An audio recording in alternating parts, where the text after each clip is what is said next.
大家好，这是众泰E300的一个汽车导航。这个导航的通病就是不触摸。然后那位兄弟的话，他自己换了一个触摸屏啊。换完触摸屏之后的话，给大家看一下，现在变成一个这样的情况了。开机白屏不能显示，一个这样的现象哈。本来是不触摸的一个问题，现在换完之后的话，变成一个白屏的现象。然后我仔细看了一下。它这个屏这个角落里，你看有一道裂痕。这个屏的话，明显是换的时候可能把这个屏的话搞坏掉了，所以说显示不了了。那我们今天的话，需要给它换一个这样的显示内屏。之前我有拍过这种更换触摸屏的视频，大家可以去看一下。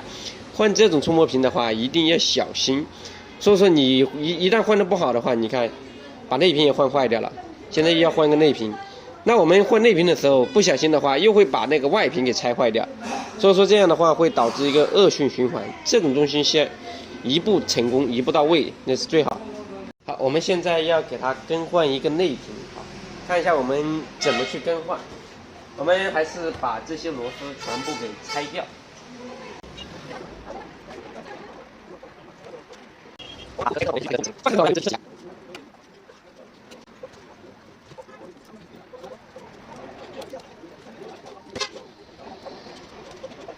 我们把那个主板拆出来，然后把屏接上。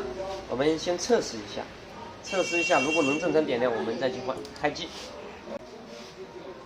开机的话，这个屏幕的话就是能正常点亮，众泰的图标已经出来了。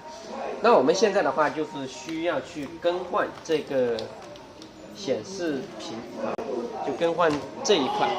那我们更换的话，还是按照以前的老办法，我们找一个这样的盒子。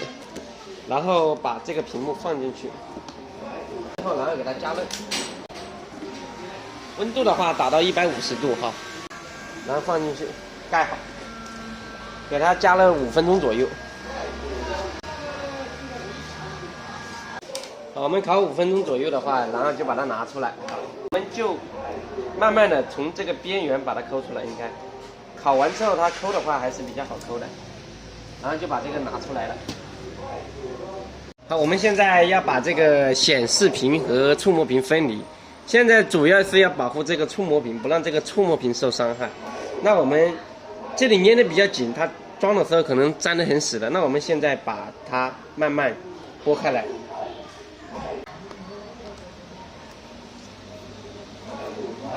内屏已经就拆出来了，这个内屏的话已经破裂掉了，这里破裂了。那我们先放一边。我们需要把这个屏装进去哈，这个屏的话，我们最好还是把这个铁框取出来，看一下能不能把这个铁框取出来。现在这个铁框是粘得非常紧的，我们给它加一下热，看一下能不能取出来。继续加热，要把这个铁框给取出来。这个铁框因为已经变形了哈，如果我们待会还是用那个铁框的话，强压进去的话，就很容易压爆显示屏。所以说我们再加热，尽量的话把铁框取出来，不损坏那个触摸屏。刚才这个边框的话拆了很久哈，还是没拆下来，然后我就干脆把这个屏的边框直接移到这上面。这个胶啦太紧了，压得太紧了。那我们现在把它装起来，装起来我们测试一下看。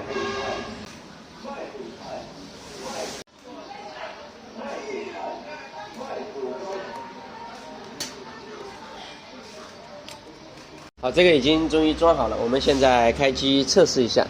开机，好。开机的话，众泰的图标已经出现了哈。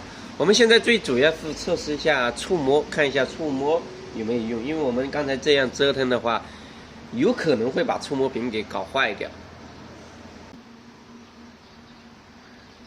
我们点一下看，好像可以，触摸能点进去。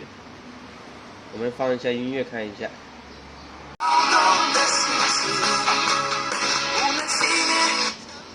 这已经的话是第3位网友寄这种问题过来维修的哈，都是自己更换了那个触摸屏，导致不显示白屏的一个故障。其实这个也不是什么技术活，换屏幕哈，最主要的话还是要小心、仔细、认真，一步一步来，不要急，这个急不了的，因为它这个是易碎屏，你稍微一不注意的话，一压的话，它就会爆掉，爆掉的话就没用了哈。那我们今天的话就拍到这里，我们下期再见，拜拜。